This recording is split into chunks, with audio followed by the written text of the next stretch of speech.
네, 원내대표님을 비롯해서 우리 위원회 여러분들 정말로 고생이 많으십니다. 아마 지금 이 시간에 정부 정책이 발표되고 있을 거라는 거죠.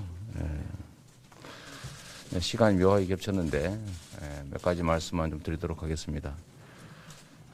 지금 유행 규모가 지금 우리가 맡고 있는 상황이 가장 심각한 상태인 것 같습니다. 그리고 앞으로도 계속 악화될 가능성이 많다는 것이고, 그에 대한 대응으로 결국은 이제 방역 조치 강화가 이루어지고 있는 상태입니다.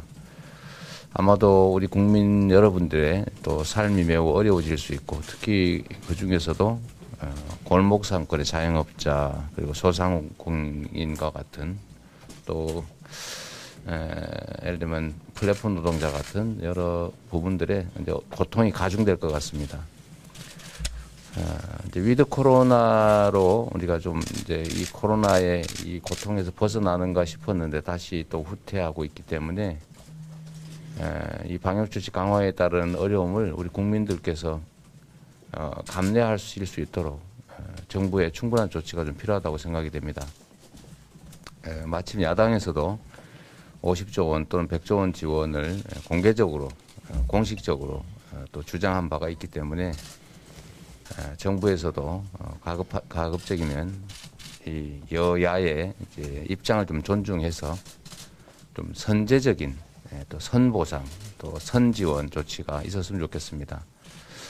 그리고 또 한 가지 저희가 이제 발표했던 말씀들 중에 이제 온전한 보상을 통해서 코로나에 따른 방역 조치가 고통으로 손실로 귀결되지 않도록 하는 게 매우 중요하다는 생각이 듭니다.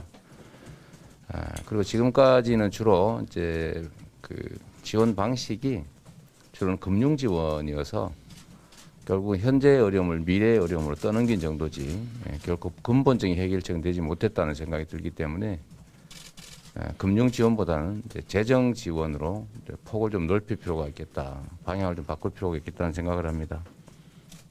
그리고 거기에 나아가서 우리 소상공인 자영업자들에게 중요한 것은 이제 금융 지원도 중요하고 또 직접적 재정 지원도 중요한데 사실은 더 중요한 것은 이제 매출 지원이죠. 매출 지원을 하게 할 수 있는 소비 쿠폰 지원 같은 이런 방식들을 좀 최대한 동원했으면 좋겠습니다. 최소한 드디어 고통이 시작되는구나, 또 손실을 봐야 되는구나라고 생각하지 않고 정부의 그 지원 또 보상 정책으로 인해서 방식이 바뀌었을 뿐이지 피해가 아니다. 정부 방역에 협조하는 것이 손실이 아니다. 이런 생각이 들도록 확고하게 신뢰를 부여하는 게 좋겠습니다.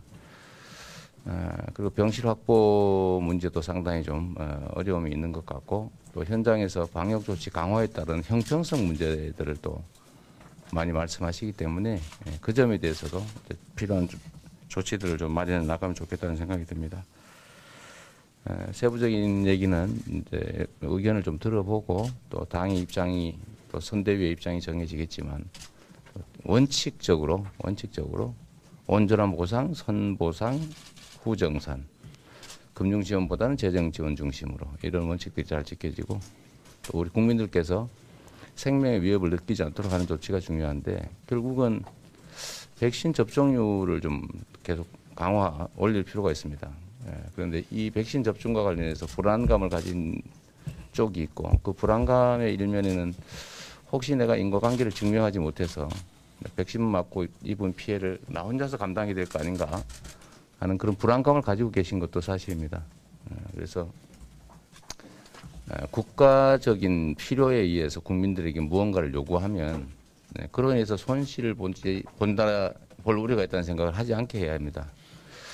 결국 백신 접종에 대해서 국가 책임제를 완벽하게 좀 추진할 필요가 있는데, 예를 들면 명백히 인과관계가 없다고 증명된 경우야 뭐 제외하는 게 맞을지 몰라도, 그게 아니면 인과관계가 없다는 게 증명되지 않은 경우에는 다 보상하고 책임지는 게 마땅하다고 생각됩니다.